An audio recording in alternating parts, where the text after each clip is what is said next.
모집 요강은 홈페이지에 가면은 2021학년도 모집 요강이라고 나와 있는 게 있습니다. 그래서 2021학년도 모집 요강이라는 것이 나와 있고, 그 2021학년도 모집 요강이란 수시 모집 요강.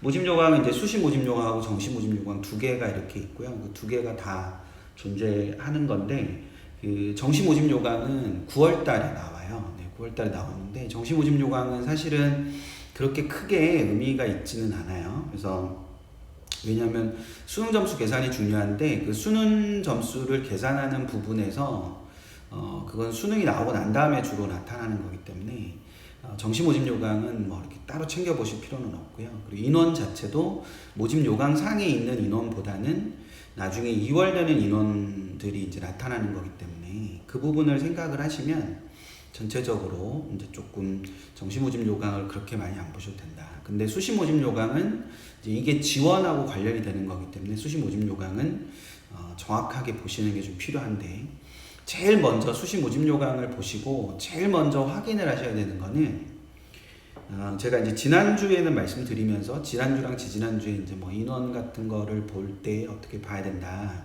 뭐 이런 말씀 드렸는데, 그것보다 우선해서 이제 하셔야 되는 거는 모든 모집 요강에, 수시 모집 요강에 전형 일정이라는 게 있어요. 전형 일정이라는 게 있는데, 전형 일정에서 몇 가지 확인하셔야 되는 게 있어요. 첫 번째로 전형 일정에서 확인하셔야 되는 거는 원서 접수 일정이 어떻게 되느냐는 걸 제일 먼저 확인을 하셔야 돼요.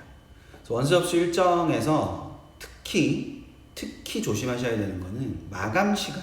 그러니까 원서 접수에 항상 마감 시간이 있거든요. 그래서 그 마감 시간이 어떤지를 확인하시는 게 굉장히 중요한 부분이니까 마감 시간을 확인한다는 거를 꼭 기억하시고, 그 마감 시간은 마감일은 당연히 챙겨 보시는 거고, 마감 시간은 5시 있고 6시 있고 7시 있고 9시도 있어요. 그러니까 이게 보통 2일 이상을 해야 되기 때문에 그 2일 이상을 한 것에서 마감 날짜가 5시 마감, 7시 마감, 뭐 6시 마감 이렇게 있는데, 흔히 어떤 문제들이 생기게 되냐면 대부분이 6시 마감이거든요. 근데 7시 마감을 하는 학교는 별로 문제가 없는데 5시 마감을 하는 학교들이 좀 문제가 돼요. 5시 마감, 그러니까 6시에 마감을 하는 거, 특히 수시 6장을 쓰면은 6장 중에 마감 날짜가 겹치는 대학이 4개다. 근데 그 4개의 대학이 6시에 다 마감이면 상관이 없는데 하나는 5시 마감이다. 근데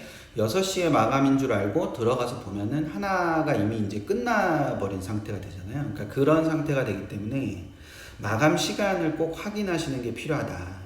그걸 하나 생각을 해두시고, 두 번째는 학생부 종합전형을 쓰는 친구들 같은 경우에 반드시 확인해야 되는 건데, 자기소개서를 마감하는 시간이 따로 있어요. 마감 날짜가. 자기소개서 마감 날짜를 좀 확인을 하시고 시간도 확인을 하시는 게 필요합니다. 보통 자기소개서는 9시 마감이 많은데요. 예전 같은 경우에는 마감 시간을 어떤 식으로 진행을 했냐면, 수시 원서 접수, 수능이 아니고 수시 원서 접수가 끝나고 다음날, 그 다음날이 보통 자기소개서 마감이었는데, 올해 고대 같은 경우는 지금 이제 일정은 발표가 됐는데, 그 발표된 일정을 보시면 고대는 원서 접수 마감을 하는 날 6시가 만약에 마감이면 원서 접수가, 자기소개서는 7시 마감 뭐 이런 식으로 돼 있어요. 그러니까 그날 당일이라는 거죠. 근데 경희대는 일주일이 늦어요. 그러니까 일주일 뒤가 되거든요. 그러니까 그런 식으로 자기소개서 마감 날짜가 있기 때문에 그 자기소개서 마감 날짜도 체크를 해보시는 게 필요하다. 그래서 그걸 생각을 하나 해두시면 될 것 같고, 그 다음에 세 번째로 체크를 하셔야 되는 거는 면접이나 논술을 봐야 되는 친구들이 꼭 해야 되는 건데, 면접과 논술의 일정이 언젠지를 확인하실 필요가 있습니다. 물론 작년까지의 수능 전과 수능 후 뭐 이런 게 존재하지만 올해 반드시 그것이 일치한다고 보기는 어렵기 때문에 특히 고대 같은 경우는 작년에 학추 1은 수능 전에 보고 학추 2는 수능 후에 봤단 말이에요. 근데 올해는 학추가 이제 합쳐졌잖아요. 그래서 수능 이후로 옮겨갔어요. 그러면 연대 면접평도 언제 보느냐 뭐 이런 것들이 의미가 있을 수 있거든요. 그런 측면에서 면접이나 논술의 일정 뭐 이런 것들이 언제로 가느냐, 수능 전이냐 수능 후냐, 요 부분을 좀 잘 생각을 해 두실 필요가 있다. 그리고 마지막으로 이제 이게 뒤에 단계별 전형이나 일괄 전형에 대해서 제가 설명을 드릴 텐데, 단계별 전형을 가지고 있는 전형인 경우에는 반드시 1단계 합격자 발표를 언제 하는지를 확인하시는 게 굉장히 중요합니다. 특히 수능 전후를 기준으로 어떠냐라는 것을 확인하시는 게 필요하거든요. 그래서 수능 전후냐에 따라서 전반적으로 이제 지원을 고려할 때 지원을 할 거냐 말 거냐 이런 부분들도 결정을 할 수 있기 때문에 전체적으로 수능과 관련해서 좀 느린가요? 이게 아니 제가 말을 하는 게요. 버퍼링 말고 제가 말을 하는 게 좀 느린지 어떤지 모르겠네요. 그 JY님께서는 이렇게 어플을 이렇게 껐다가 다시 한번 들어와 보시면 좋지 않을까 싶어요. 그러니까 이게 기본적으로는 나중에 다시 보기를 또 하실 수도 있으니까.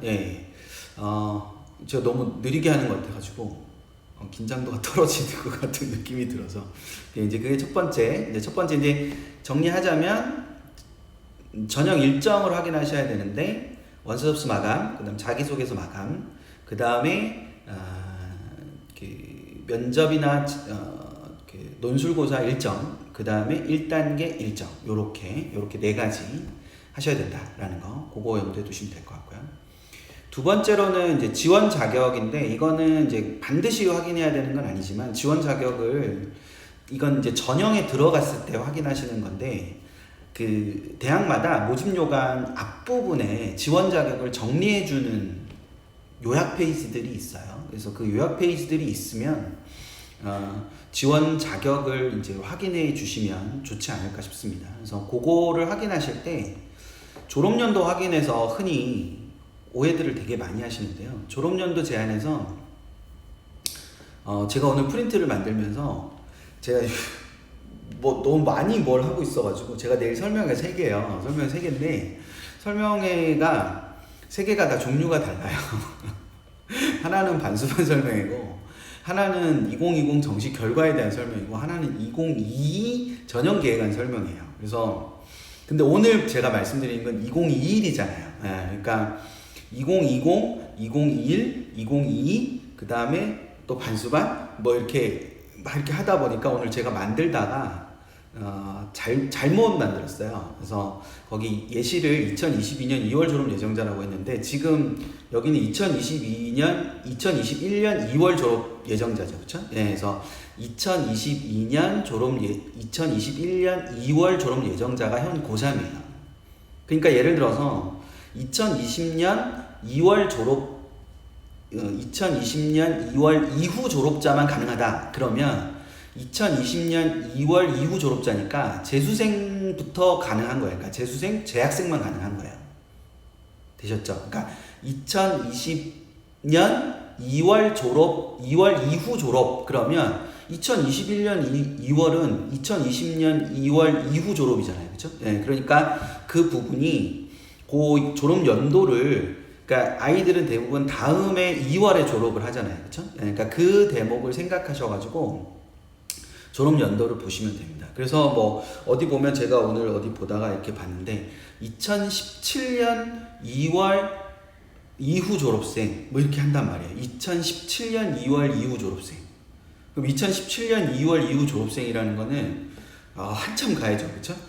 한참 이렇게 가가지고 뭐 5수생, 6수생 뭐 이런 거가 되는 거니까 이제 그 부분을 생각을 하시면 전체적으로 좀 보실 수 있지 않을까. 그래서 졸업연도 제한에서 조심하셔야 되는 건, 재학생만 가능한 거는 졸업 예정자라고 돼 있거나 2021년 2월 이후 졸업자 이렇게 돼 있으면 그거는 재학생만 가능한 거고, 대신에 이제 2020년 2월 이후 졸업생 그러면 재수생까지 가능한 거다. 당연히 2019년 2월 이후 졸업생 그럼 3세까지 가능한 거겠죠. 그러니까 그 부분을 생각을 해두시면 될 것 같습니다. 그리고 세 번째, 이게 진짜 중요합니다. 이게 이것 때문에 실제로 잘 이걸 확인을 못 하시고 여기저기 많이 물으시거나 아니면 또 원서 접수를 하려고 보니까 막 튕겨 나오면 좋은데 중복 접수돼서 막 이렇게 지원이 불가 뭐 이렇게 돼버리거나 이런 문제가 생길 수 있거든요. 뭐가 중요하냐면 대학마다 우리 대학에 수시 전형이 4개가 있는데 이 4개 중에 요거는 동시에 지원이 가능하고 요거 2개는 동시에 지원이 안 됩니다. 뭐 이런 게 있어요. 그러니까 예를 들어서 그대로 말씀드리면 학교장 추천 전형하고 일반의 학업 수용 전형은 동시 지원이 안 돼요. 하지만 학교장 추천 전형하고 그 다음에 계열 적합형, 일반의 계열 적합형 또는 일반의 학업 우수형하고 일반의 계열 적합형은 이게 중복 지원이 돼요. 그러니까 그거를 표로 이렇게 그림으로 대학들이 그림이나 표로 반드시 우리 학교에 중복 지원이 가능한 전형과 그렇지 않은 전형을 반드시 표시를 해줘요. 표시를 해주는데 그거는 별도 표기를 앞단에서 해주거나 아니면 뒤에 가면은 지원자 유의사항이라는 게 나와요. 그러니까 이 수시 모집 요강에 지원자 유의사항이라고 나오거든요. 그 지원자 유의사항에 보시면 우리 대학 지원자 유의사항이라는 부분이 나와요. 그럼 그 부분에 보시면 전형별 중복 지원이 가능하냐 가능하지 않냐 이런 부분들이 나타나니까 그거를 생각하시고 보시면 될 거다라는 거, 그거를 하나 생각을 해두시면 됩니다. 이제 4번째는 전형별 모집 인원인데 동백님이 제가 예고 올린 거에 질문을 달아주셨는데 그 앞에 요약표가 있는데 그 요약에 이렇게 딱 나와 있는 거, 그러니까 예를 들면 연대 면접형이다. 그 면접형이 몇 명, 뭐 연대 활동 우수형이 몇 명 이렇게 돼 있잖아요. 그러니까 그 요약표를 먼저 보지 말고 뒤에 모집 인원부터 봐라, 세부 모집 단위부터 봐라 라고 제가 말씀드린 적이 있는데 그 앞단에 있는 전형별 선발 인원은요, 모집 인원은 아무 의미가 없어요. 왜냐하면 대부분의 거의 모든 학생이 예를 들어 연대 면접형에 지원한다. 그럼 면접형 전체에 지원하는 게 아니잖아요. 면접형이 특정한 어느 한 모집 단위, 즉 학과라고 부르는 모집 단위에 지원을 하는 거기 때문에 우리한테 필요한 인원은 모집 단위별 인원이지 앞에 통으로 전형별 인원이 아니에요. 전형별 인원이 아니라 모집 단위별 인원이다 라고 생각을 하셔야 되기 때문에 세부 모집 단위별 인원, 그 측면에 생각을 하면 그 앞단의 요약은 필요 없고 거의 모든 대학이 이 모집 단위별 모집 인원, 세부 모집 인원이라는 표현을 써요. 그래서 모집 단위별 모집 인원이나 세부 모집 인원이라는 부분이 있으니 그거를 가서 그 모집 단위별 모집 인원을, 선발 인원을 확인하시는 게 굉장히 중요한 포인트다. 그래서 모집 단위별 모집 인원을 파악하시되 그걸 2020학년도 수시 모집 요강이 홈페이지마다 있어요. 대학별 홈페이지마다. 그러면 2020학년도 모집 수시 모집 요강하고 2021학년도 수시 모집 요강을 동시에 놓고 보시는 거예요. 대신에 요게 그 모집 인원은 한 2쪽이나 3쪽 정도거든요. 거의 대부분 대학이 2쪽이나 3쪽이니까 그 2쪽이나 3쪽만 따로 뽑으셔가지고 그거를 옆에다 이렇게 대고 요거를 학과마다 이렇게 짚어가면서 이 전형의 인원이 늘었네 줄었네를 따져보시는 거예요. 진짜 잘 보시면 동일한 전형이어도 어떤 모집 단위는 인원이 같고요, 어떤 모집 단위 인원이 달라요. 오히려 더 줄어든 데도 있고 늘어난 데도 있고 이렇게 있거든요. 그래서 그 관심 가는 모집 단위를 중심으로 이게 그러니까 전체 인원이 늘었더라도 실제 우리 아이가 쓰고자 하는 모집 단위는 늘지 않은 사례들이 있어요. 그러니까 그 부분을 생각을 하셔서 그거를 따로따로 이렇게 생각을 하시면 되지 않을까 싶습니다. 그래서 그 부분을 생각을 하나 하시는데 여기서 제가 진짜 알려드리고 싶은 팁 가운데 하나는 그 표의 맨 아래에 보면은 각 주가 엄청 달려있어요. 최소 3줄 이상이 달려있거든요. 최소 3줄 이상이 그 표 밑에 달려있어요. 그 달려있는 표 밑에 있는 내용들이 첫 번째는 교직 이수가 가능한 과목 모집 단위들을 표시를 해놨다라고 거기다 적어놨어요. 보통 이렇게 별표나 세모나 뭐 동그라미나 이렇게 십자가 표시나 뭐 이런 식으로 표시를 해놓고 그 표시해 놓은 부분들이 기본적으로 교직 이수가 가능한 부분이거든요. 교직 이수가 가능하다는 거는 3, 4학년 때 교직 이수를 해가지고 교원 자격증을 딸 수 있다는 거잖아요. 그러니까 그 교직 이수가 가능한 부분, 꼭 4대를 가지 않더라도 교직 이수가 가능한 부분들이 있으니까 그 대목을 체크를 해보시면서, 그러니까 사범대학에 예를 들어서 교육학과 하나밖에 없는 사범대학들을 가지고 있는 대학들이 있어요. 연대도 교육학과 하나밖에 없어요. 근데 성균관대도 교육학과, 한문교육학과 있지만 교육학과, 그 한문교육학과, 수학교육학과가 있죠. 컴퓨터교육학과도 있고 성균관대도. 그렇기 때문에 국어국문학과에 가면 교직이수가 된다라고 돼 있단 말이죠. 그러니까 그런 4대가 단 한 개의 학과라도 있으면 교직이수가 다 된단 말이에요. 그러니까 그 교직이수가 되는 학과들. 그래서 뭐 예를 들어서 그 식품영양학과? 요런 데가 교직이수가 되는 데들이 있어요. 그러면 이제 그 식품영양학과의 그 교직이수가 되는 곳들은 교직이수를 따서 뭐 영양교사나 이런 쪽으로 갈 수도 있는 거, 이렇게 가실 수 있는 거거든요. 그래서 그 부분에서 볼 수 있는 거니까 모집인원표의 맨 아래에 설명들이 나와 있으니까 그 부분을 보시고, 또 하나는 거기에 요즘은 학부로 모집하는 대학들이 있잖아요. 그쵸? 예, 그래서 무슨 학부 또는 뭐 그거를 이제 대학마다 조금 다른데 학부라고 하기도 하고 뭐 공통전공이라고 하기도 하고 뭐 개방전공, 중앙대 같은 경우는 개방전공, 개방모집이라고 하거든요.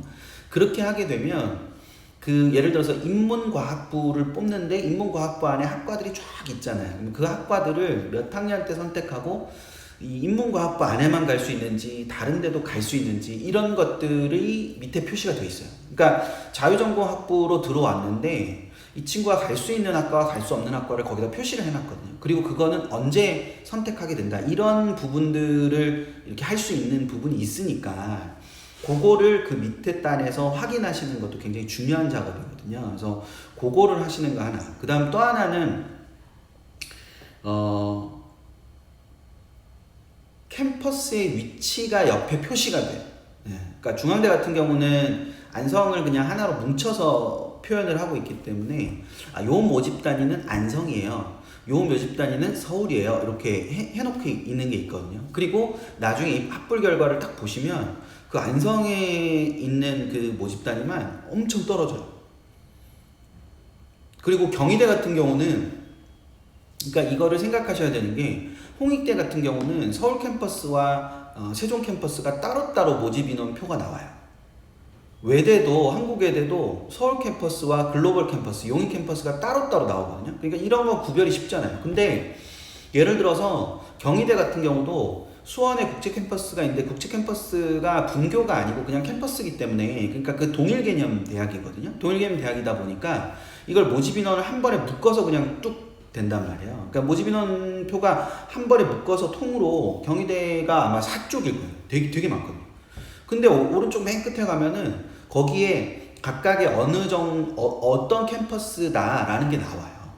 그래서 이거를 지원할 때, 그러니까 경희대 자연계열은 전부 다 국제 캠퍼스에 있는 게 아니라 서울 캠퍼스에도 있어요. 그리고 서울 캠퍼스는 나중에 정시할 때 보시면 아시겠지만 서울 캠퍼스 전부 다 가군 모집하거든요. 경희대가. 그리고 국제 캠퍼스는 전부 다 나군 모집을 하고. 그러니까 그런 것들이 존재하기 때문에 캠퍼스의 위치가 어떠냐라는 걸 보실 수 있어요. 그러니까 그 측면을 같이 생각을 하나 해두시면 될 것 같고. 자, 그러고 나서 이제 여기 앞에 모집 인원까지 다 본 거예요. 모집 인원까지 다 봤습니다. 그러면 이제 그 모집 요강의 거의 한 3분의 1 정도를 보신 거예요. 3분의 1 정도를 보시고 그 딱 넘어가면 이제 전형별 상세 설명들이 있어요. 전형별 상세 설명들이 이제 하나씩 나오기 시작하거든요. 그 전형별 상세 설명이 나왔을 때, 그러면 이제 전형별 상세 설명은, 자, 이제 다 들어오셨으니까, 들어오실 분들 다 들어오셨으니까, 진짜 하고 싶었던 얘기 하나 할게요. 자, 지금 수시 전형을 정하시고 대학을 정하시는 게 아니에요. 왜 이렇게 급하세요? 제가 오프 설명할 때, 예? 대답을 저한테 하시는 말씀 아니죠? 예. 자, 오프 설명회 때요. 오프 설명회 때 제가 되게 많이 드리는 말씀인데, 학부모님들께서 걱정을 하고 계시다는 걸로 아이를 위해 최선을 다하고 있다거나 아이를 위해 뭔가를 하고 있다로 위안받지 않으셨으면 좋겠어요. 걱정은 어떤 시기마다 해야 되는 게 존재하거든요. 그러니까 지금은 냉정하게 말해서 전형을 정하거나 대학을 정할 시점이 아니에요. 그러면 지금 이런 수시 모집 요강을 왜 보라고 하느냐? 수시 모집 요강을 찬찬히 볼 수 있는 시기는 지금밖에 없기 때문에 그래요. 나중에 선택을 해야 될 때는 모집 요강을 이렇게 뭔가를 막 보기가 어려워요. 어렵기 때문에 지금 봐두는 거예요. 지금 봐서 이런 것도 내가 모르는 게 있었네 하고 보는 거예요. 이걸로 우리 애를 보내야지 이게 아니고, 그러니까 이걸로 우리 애를 보내야지 이게 아니고, 요런 것도 있었네? 요거는 잘 모르겠는데 요거 나중에 상담 갔을 때 질문해야지. 혹시 내가 컨설팅하러 가면은 컨설팅하러 가게 됐을 때 질문해야지. 그렇게 표시해 두는 거죠. 그렇게 표시를 해 두는 거지. 지금 이게 이 전형으로 우리를 보내야지 이게 아니에요. 혹시 이런 전형이 있었는데 내가 못 찾을까봐 지금은 그걸 봐두는 거예요. 그러니까 지금 뭔가를 결정하시기 위해서 이걸 보시는 게 아니에요. 지금 어디를 써야 된다 이렇게 막 하는 게 아니고, 지금 관심 있는 대학을 예를 들어서 관심 있는 대학 9개를 잡아요. 수시 원서가 6장인데 관심 있는 대학은 9개를 잡아요. 9개. 예를 들면. 그럼 9개 대학의 수시 모집 요강을 다 봐요. 다 보면서 요 대학은 요렇게 뽑네, 요 대학은 요렇게 뽑네, 요런 것도 있었네, 요거는 우리 애는 못 쓰는 전형이지만 되게 좋겠다, 우리 친구 누가 좋겠다, 뭐 이럴 수도 있는 거고. 그러니까 그거를 꼼꼼하게 보시면서, 그러니까 지금 보셔야 보실 수 있지 나중에 못 보신단 말이에요. 근데 그걸 보시는 이유가 이 대학의 원서를 쓰기 위해서라면 좀 곤란하다. 그럼 볼 것도 못 봐요. 그러니까 이게 굉장히 냉정한 말인데, 우리 애가 고대를 너무 가고 싶어요. 진짜 고대를 너무 가고 싶어. 내신도 안 좋아. 활동도 안 했어. 근데 수능으로 정말 잘 가면 건동홍숙 라인을 갈 수 있을 것 같아. 예를 들어서. 그것도 잘하는 거죠. 건동홍숙 라인을 갈 수 있을 것 같아. 건동홍숙 라인을 갈 수 있을 것 같은데, 지금은 건동홍숙 라인이 아니지만 이렇게 조금 더 해서 건동홍숙 라인까지 갈 수 있을 것 같아. 이거 지금 제가 말씀드리는 거 잘 들으셔야 돼요. 진짜 건동홍숙 라인을 갈 수 있을 것 같은데, 애가 고대를 꼭 가봐야 된다고 생각을 하고 있어요. 제가 처음에 라이브 할 때 그렇게 말씀드렸거든요. 입시적 선택에서 굉장히 중요한 기준이 후회가 없어야 된다. 그러면 고대를 쓰는 게 후회가 없는 거잖아요. 근데 이 친구가 고대를 쓰려고 보니까 이 친구가 뭘 이렇게 갖다가 붙여서 뭘 할 수 있는 게 논술인데 논술이 없어, 고대는. 그러면 이 친구가 할 수 있는 부분이 학추를 받거나 종합전형 쓰는 것밖에 없잖아요. 그러면 저는 종합전형 쓰라고 해요. 종합전형을 쓰면서 후회 없이 쓴다는 거는 자기소개서를 쓰기 위해서 굉장히 열심히 노력을 하는 거고 하는 거예요. 그 친구가 가능성이 굉장히 많아가지고 종합전형을 쓰라고 하는 게 아니고, 수시라는 거는 쓸 수밖에 없기 때문에 쓰는 게 90%예요. 그게 될 거기 때문에 쓰는 거는 10%도 안 된단 말이죠. 근데 그런 선택을 할 때 내가 조금 더 후회 없이 선택을 하기 위해서 지금 모집 요강을 보는 법을 제가 말씀을 드리는 거예요. 그러니까 그게 어떤 의미인지 생각을 하셨으면 좋겠다. 그러니까 이 말이 되게 야속하게 들리실 수도 있는데, 지금 아이들이 시험도 안 보고 그랬잖아요. 그러니까 5월 달에 지금 21일 날 시험은 볼 것 같은 거고요. 그리고 6월 18일도 일정의 변화 없이 볼 것 같아요. 그럼 그 두 번의 시험을 보고 어느 정도의 결과를 바탕으로 우리 아이가 어느 정도의 정시적 경쟁력을 가지고 있고, 그럼 그 정시적 경쟁력에 위에 있는 대학을 몇 개를 쓸 거냐, 그 몇 개를 썼을 때 그 몇 개 중에 어떤 걸 선택할 거고, 그러면 전형을 어떤 걸 선택할 거냐, 그 다음에 나오는 거지. 이게 지금부터 뭘 정해놓고 이렇게 가는 게 아니라는 거죠. 모두가 다 그렇게 자꾸 가기 때문에 이게 아무것도 못한다는 거죠, 지금 현재 상태에서. 그러니까 그런 측면들을 생각을 해두시면 전체적으로 오늘 들으시는 얘기들이, 제가 이걸 말씀드리는 이유는, 목적은 첫째, 지금이 제일 자세히 볼 수 있는 시기다, 3학년 기준으로. 2학년, 1학년은 입시의 세계가 이런 거구나. 2학년은 한번 해보시는 거예요. 리허설 해보시는 거예요. 3학년은 실전이니까 이거를 지금 제일 펼쳐져 있는 시기고, 뭔가 꼼꼼하게 볼 수 있는 시기니까 지금 첫 번째. 두 번째, 나중에 학교에 상담 가고 진짜로 시간과 돈 들여서 누군가를 찾아간다. 저희 입시존 찾아왔으면 좋겠어요. 네, 저희 5군데 입시존 있어요. 입시존 찾아오셔서 하실 때 그 입시존의 센터장님들한테 물어봐야 돼. 요거 물어봐야 돼. 요거 물어볼 거야. 요거는 왜 이렇게 됐어요? 물어볼 거야.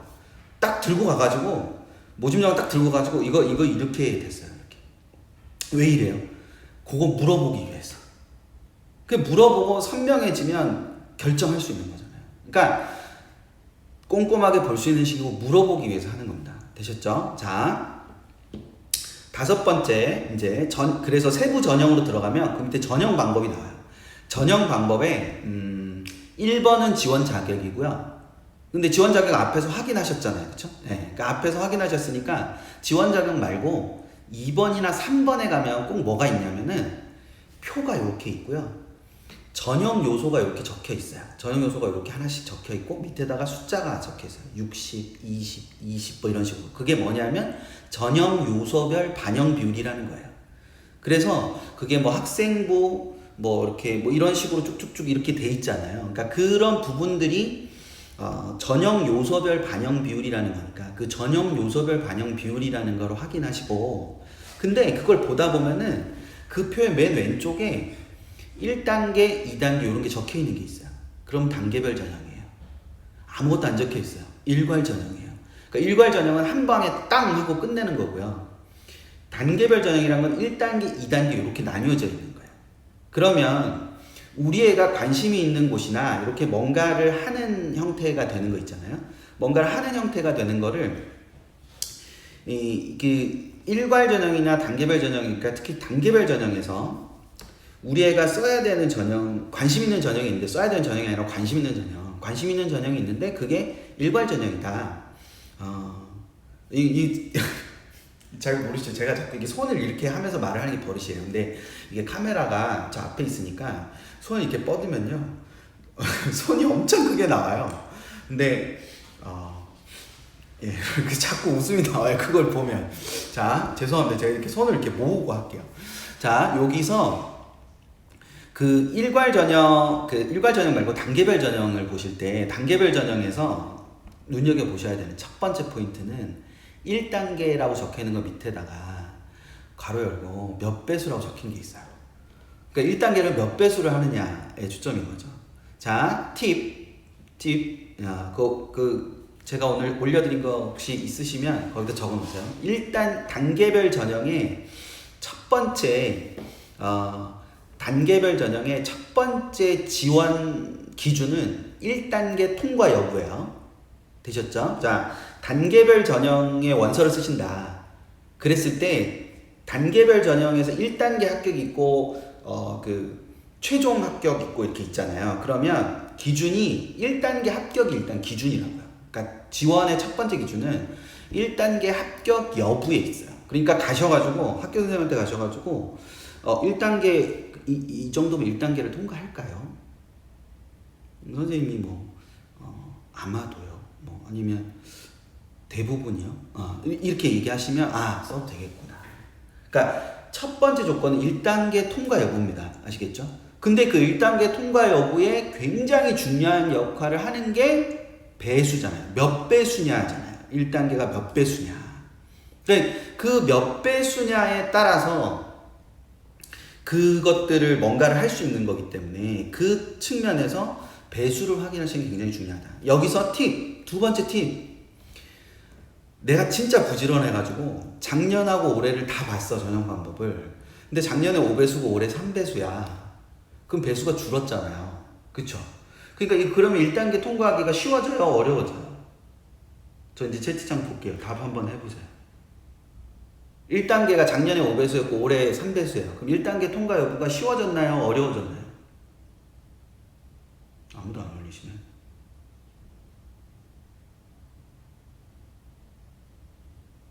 예, 올라옵니다. 맞습니다. 어려워집니다. 네. 오! 진짜 많이 올라왔습니다. 자, 어려워집니다. 근데요, 모집 인원을, 선발 인원을 살펴보시면, 예를 들어서 어떤 모집 단위가 5명 뽑다가 올해 7명 뽑아요. 올해 9명, 10명 뽑아요. 자, 모집 인원이 늘었잖아요. 작년에 5명 뽑다 올해 10명으로 뽑아요. 근데 작년엔 5명이 5배수였어요. 그럼 이제 어려워요. 작년에는 5명이 5배수였어요. 근데 올해는 10명의 3배수예요. 그럼 1단계 통과하기 쉬워졌어요? 어려워졌어요?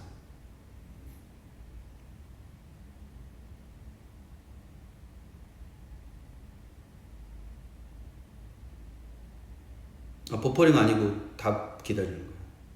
그쵸. 네. 그거예요.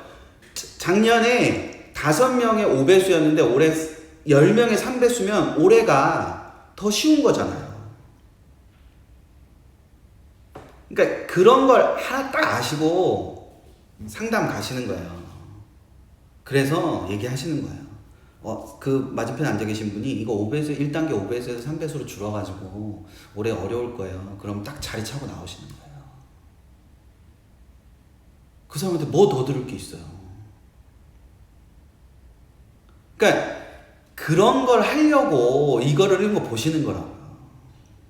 그러니까 이런 설명 들으시는 게 그렇게 해서 앞에 앉은 사람을 믿을 건가 또는 그렇게 안 할 건가. 그 앞에 있는 사람을 믿을 수 있는 사람인지 없는 사람인지, 그 사람의 말을 신뢰할 것인지 안 할 것인지, 이런 부분들을 보기 위해서 이런 걸 배우시는 거란 말이죠. 전문가가 되기 위해서 배우시는 게 아니고. 그러니까 그 측면에서 이런 것들을 좀 생각을 하실 필요가 있다. 그러면 컨설팅 갔다 오셔가지고 막 이렇게 뭐 컨설팅 안 좋았다 이런 얘기 안 하시게 돼요. 이게 그렇게 딱 질문하시면요, 그 앞에 사람들이 딱 긴장을 해가지고 막 있는 지식 없는 지식 다 꺼내갖고 얘기해준다니까요. 그러니까 그런 부분들을 좀 생각을 하시면서 들으시는 게 필요하다. 그래서 배수, 다시 포인트로 돌아와서 배수, 몇 배수냐, 그 몇 배수냐를 꼭 확인을 하시고, 그 몇 배수냐는 걸 확인하시는 게 필요하고, 두 번째로 요것도 조금 어려운데 제가 프린트에는 해놨는데, 자, 이런 게 있어요. 자, 1단계가 서류 100이야. 1단계가 서류 100인데 2단계로 내려왔더니 서류 70에 면접 30이에요. 되셨나요? 다시요. 자, 1단계가 서류 100, 2단계가 1단계 70에 면접 30이에요. 되셨죠? 네. 그러면 1단계의 서류 100인데 2단계에 갔더니 1단계 점수가 70이 되고 2단계에 치르는 면접이 30이 되면 1단계의 영향력이 줄어드는 거잖아요. 그쵸? 네. 근데 경희대가 되게 독특한데, 근데 경희대뿐만 아니라 다른 대학도 그런데 경희대가 어떤 방식을 쓰냐면요, 1단계 총점이 700이고요 2단계 총점이 1000이에요. 그래서 경희대는 1단계가 100이면 700이잖아요. 700점 만점에 100이란 말이에요. 근데 2단계가 1000점 만점에 700점으로 그대로 와요. 그러니까 1단계 영향력이 그대로 유지가 되는 거죠. 그리고 면접 300이 들어가가지고 1000이 만들어지는 구조거든요. 근데 다른 대학들 같은 경우에 보면은 1단계가 1000이고 2단계에 가서 1단계 70이라는 게 이게 700으로 줄어드는 대학들이 있어요. 그럼 1단계의 영향력이 그만큼 뭐 하게 되는 거예요? 줄어드는 거잖아요. 그쵸? 그러니까 1단계의 영향력이 늘어나냐 줄어드느냐에 따라서 우리 애가 1단계를 어디 가서 얘기를 들었더니 아마 1단계 끄트머리로 붙을 것 같아요 라고 얘기를 했어요. 1단계 끄트머리에 붙는다는 뜻은 그 1단계 영향력이 줄어드는 쪽으로 가는 게 1단계 영향력이 그대로 가는 곳으로 가는 것보다 1단계 영향력이 줄어드는 쪽으로 가는 게 훨씬 더 뭐해지는 거예요? 유리해지는 거잖아요. 그쵸? 그래서 이런 걸 보실 필요가 있는 거예요. 그래서 그 부분들을 생각을 하시고 보시면 좋을 거다라는 거. 그거를 생각을 하셔서 자, 두 번째로 보시는 거는 그 단계별 전형일 때 첫 번째 배수, 두 번째는 1단계가 2단계에 어떻게 넘어가느냐. 근데 그게 배점으로 어떻게 되느냐라는 부분. 그걸 생각하실 필요가 있습니다. 세 번째는 전형 방법의 그 표 밑에 보면 계산식 같은 게 있을 수도 있는데 거기 보면 뭐가 있냐면요. 기본 점수를 주냐 안 주냐 이런 게 있어요.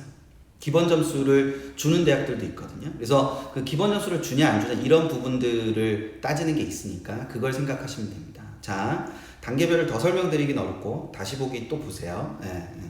자, 세 번째로는 그 다음으로는 뭐를 보셔야 되냐? 제출 서류를 확인하셔야 됩니다.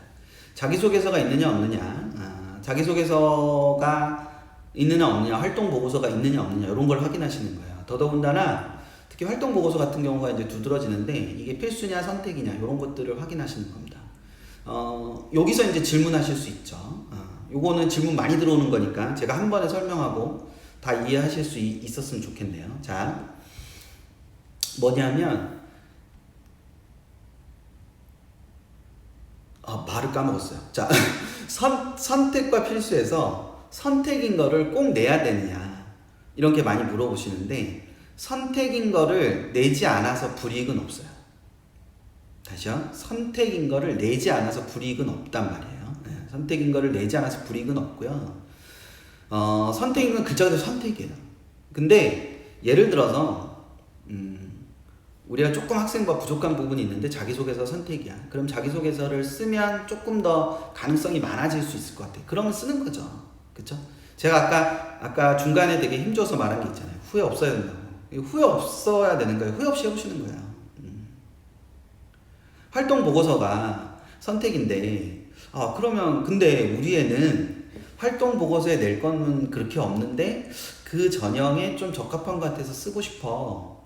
그러면 안 내셔도 되죠. 학생부에서 그게 설명이 될 테니까. 근데 그렇지 않고 우리 애는 조금 걱정이 되는데 그러니까 이걸 쓸까? 이렇게 하시는 거죠. 그래서 선택의 여부가 선택을 안 했기 때문에 그거를 제출 안 했기 때문에 문제가 된다 이런 건 아닙니다.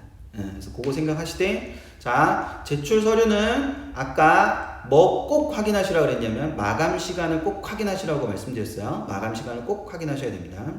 그리고 진짜 많이 놓치시는 건데요. 그 세부 전형이 하나 끝날 때마다 반드시 뭐가 존재하냐? 동점자 처리 기준이 존재해요. 동점자 처리 기준. 그러니까 동점자가 나오면 어떡하냐? 동점자 처리 기준이라는 게 존재합니다. 고대 학추는 전통적으로 동점자를 모두 붙입니다. 그러니까 동점자 모두 붙이는. 그리고 뭐 어떤 대학은 교과 전형인데 뭐 영어 우선순위, 수학 우선순위, 국어 우선순위 이런 식으로 이렇게 나타나는 거예요. 그러니까 그 부분들이 나타나는 거니까 동점자 처리를 꼭 확인하셔야 됩니다. 그리고 동점자 처리 맨 마지막에 한 6가지가 되는데도 안 되면 생일 느린 친구 뭐 이런 식으로 있습니다. 그러니까 그거는 그렇게 해서 확인하시면 될 것 같고요. 그렇게 하시면 될 것 같고요. 오늘 좀 잘하는 것 같아요. 오늘 좀 편안한 것 같은데, 편안하면서도 이렇게 늘어지지 않고 말 잘하고 있는 것 같은데. 자, 이제 그 다음 이제 조금 어려운 2가지가 남았습니다. 조금 어려운 2가지가 좀 남았는데, 학생부 정량평가 전형이라는 게 있어요. 학생부 정량평가 전형에서 자, 이것만 보통 제가 오프에 설명하면은 한 20분 설명하는 건데, 20분 아니구나. 한 10분 정도 설명하는 건데, 그때 막 판서하면서 설명하는 건데, 이게 판서를 하지 않아서, 이게 조금 어떨지 좀 봐야 되는데요. 일단 해볼게요.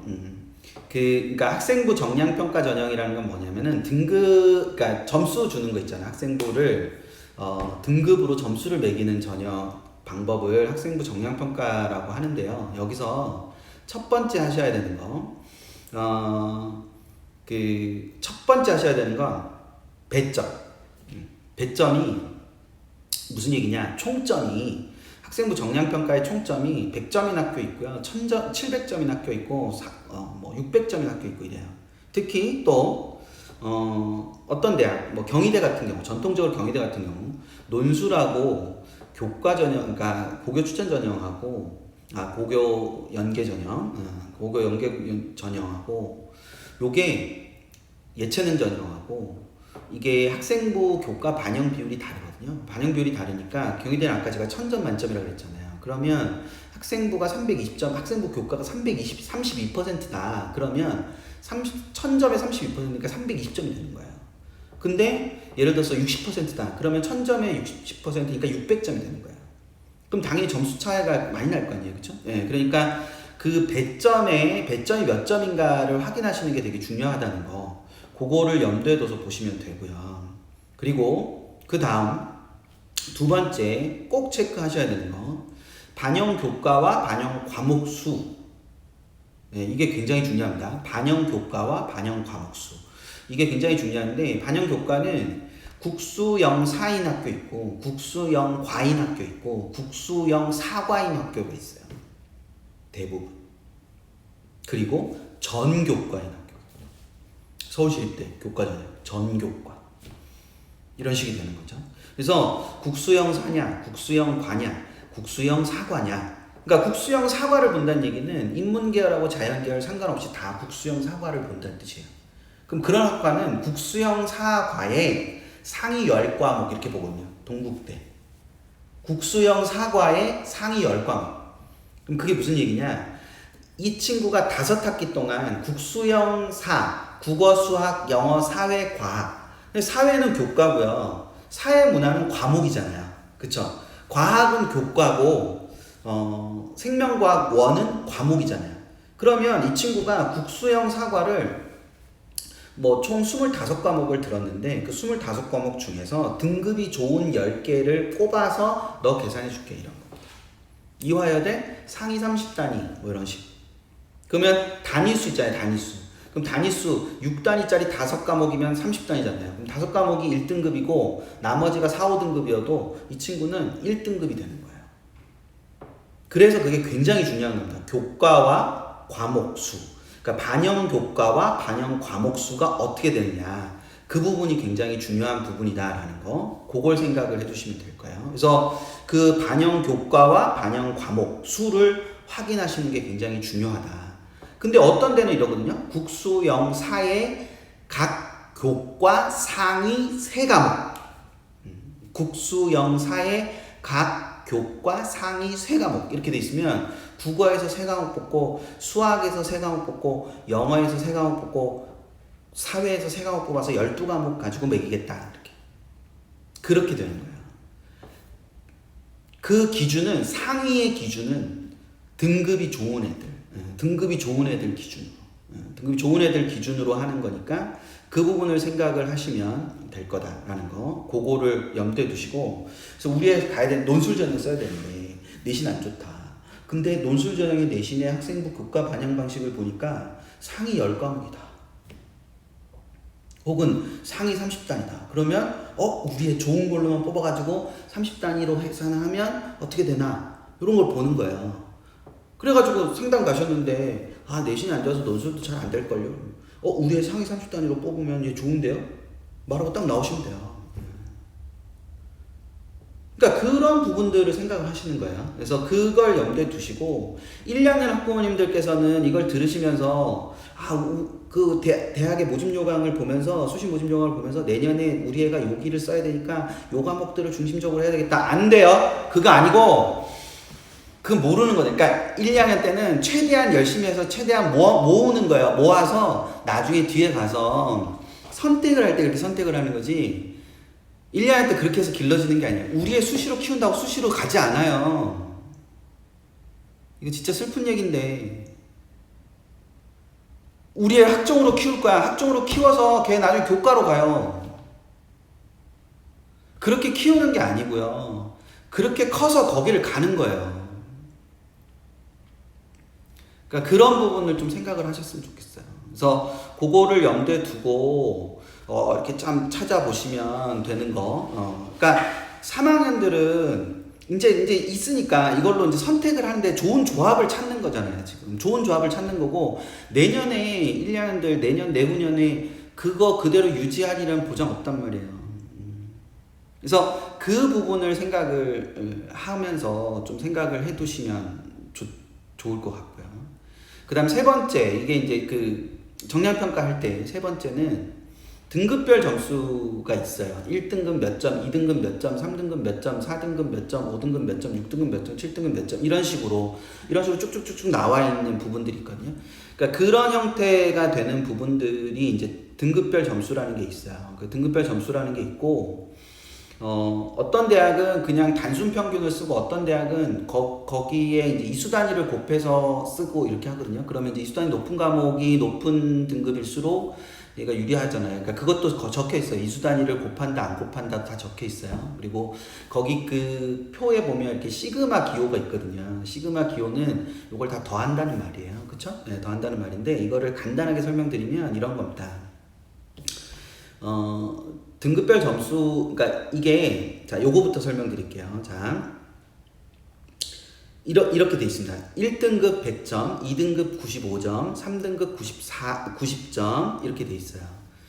그러면 1등급에는 100점을 주고, 2등급에는 95점을 주고, 3등급에는 190점을 준다는 뜻이에요. 근데 애들이 이렇게 질문하시거든요. 네, 저 지금 잠깐 눈 돌리다가 커피하마님께서 글 올리신 거, 저 채팅 올리신 걸 봤는데, 네. 밴드에 많이 알려주세요. 밴드에 많이 알려주세요. 이번 생 망하셨다고, 셋째가 없다고, 네, 대이 고3 이렇게 있으니까, 네, 자, 이렇게 보세요. 다시 돌아와서 1등급 100점, 2등급 95점, 3등급 90점 이렇게 돼 있잖아요. 그러면 학부모님들께서 제 경험상 어떤 질문 많이 하시냐면은 이렇게 질문하시거든요. 선생님, 저희 애는 2.2인데요. 그러면 2.2등급이면 95점하고 90점 사이니까 이거를 5단계로 나누어서 그럼 94점을 받나요? 이렇게 말씀하신단 말이에요. 2.2등급이면 94점을 받나요? 이렇게. 그렇게 하는 게 아니고요. 2.2등급으로 계산하는 게 아니고 그 2.2등급이 나오게 됐던 등급들이 쫙 있을 거잖아요. 그쵸? 그러면 1등급을 받았던 과목에는 100점을 넣고 2등급 받은 과목에는 95점을 넣고 거기다 곱하기 단위수를 해서 다 더한 다음에 총 단위수로 나누는 거예요. 그럼 100점 만점의 점수가 나오게 돼 있어요. 그래서 그렇게 계산을 하는 거라는 거. 그러니까 그 계산 자체를 어떻게 하는 건지에 대해서 생각을 해두시면 될 것 같습니다. 그래서 그렇게 생각을 하시는데 이거, 자, 결론. 어디가 사이트에서도 해주고요. 대학별 사이트에 가도 해줘요. 해주는데 이게 어떻게 나오는지는 아셔야 그게 잘 계산된 건지 잘못 계산된 건지 이게 유리한 건지 불리한 건지 정도는 아실 수 있잖아요. 그쵸? 네, 그래서 그 측면에서 아시면 된다는 거. 그리고 학년별 반영 비율을 하나 생각을 해두시고, 그러니까 이게 동일 비율인지 244인지 뭐 이런 거, 그 부분을 생각을 하시는 겁니다. 그러니까 이제 이런 학년별 반영 비율 이런 걸 아셔야 되는 이유는 이 컨설팅 하시는 분들이 뭐 고대식으로 어느 대학식으로 이렇게 하시면서 어느 대학식으로 하면 이 친구가 좋아져요 이렇게 얘기하시거든요. 예, 그럼 그게 보통은 학년별 반영 비율에 따라서예요. 그리고 숭실대 같은 경우는 내신을 영역별로 교과별로 반영 비율을 다르게 해요. 그러면 뭐 인문계에서 영어의 반영 비율이 높으면 자연계열에서는 수학의 반영 비율이 높고 이렇게 다르거든요.